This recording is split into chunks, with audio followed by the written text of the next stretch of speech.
Mr. Stan, congratulations on 25 years of service at Lone Oak First Baptist Church. It's been a real blessing to me to be able to work with you all these years.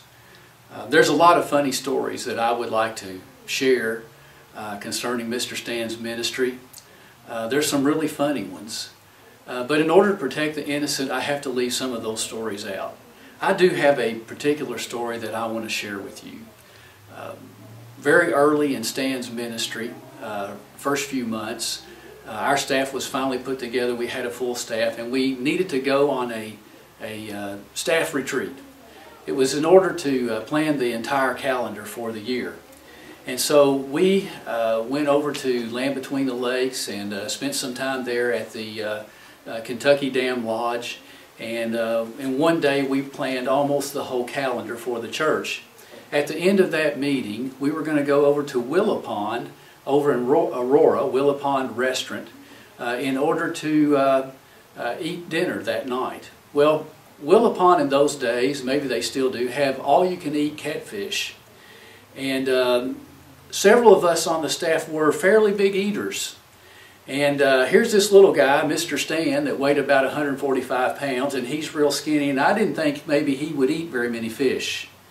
But when we got over there, I found out differently. Mr. Stan is the catfish eater of the world. He's the world champion. There's no doubt about it. Well, we started eating those catfish. Those fillets were really good, and Mr. Stan ate and ate and ate. And most of what I'm going to tell you is absolutely truthful.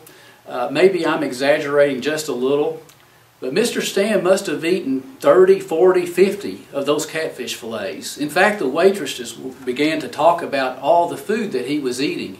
Not only that, but some of the people sitting next to us at various tables were recognizing that, boy, this man can really eat catfish.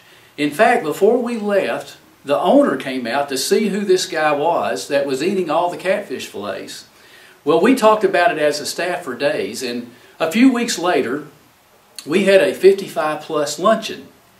And at that luncheon, word had already gotten out in the church that this Mr. Stan, even though he was a little slim, he could eat. He could really eat. And so I was questioned about it, and I just kind of made a joke that Mr. Stan ate so many catfish fillets at Willow Pond Restaurant that they called the game warden and had him arrested. Well, everyone had a big laugh that was sitting around the tables there at the 55-plus luncheon, and most of the people knew that I was joking, except for one lady, who's now gone on to be with the Lord, actually. Well, in a few minutes, she had gone to some other tables, and she had told everyone, "Did you hear that one of our ministers got arrested at the Willow Pond Restaurant for eating so much catfish?" Well, we didn't tell her any different, and she went out into Lone Oak in the community telling it there. And word spread, and it spread throughout Paducah and this surrounding area. And Mr. Stan became a legend because he had been arrested by the game warden at the Willow Pond Restaurant. In fact, the legend spread, I think, even worldwide. In fact, he became quite respected because of his catfish eating abilities. And it was amazing the fact that he became so influential that his small talk began to change foreign policy. In fact, mosquitoes would not even bite him just out of respect. His legend grew and grew and grew because of the catfish incident. He's my hero. He's a great friend. Mr. Stan has helped me in so many ways. I want to congratulate you, my brother, for the privilege that I've had to work with you for 25 years, but for all your servant leadership at Lone Oak Baptist Church. You've always had my back. I've always had yours. I always will. Murdoch, finish well.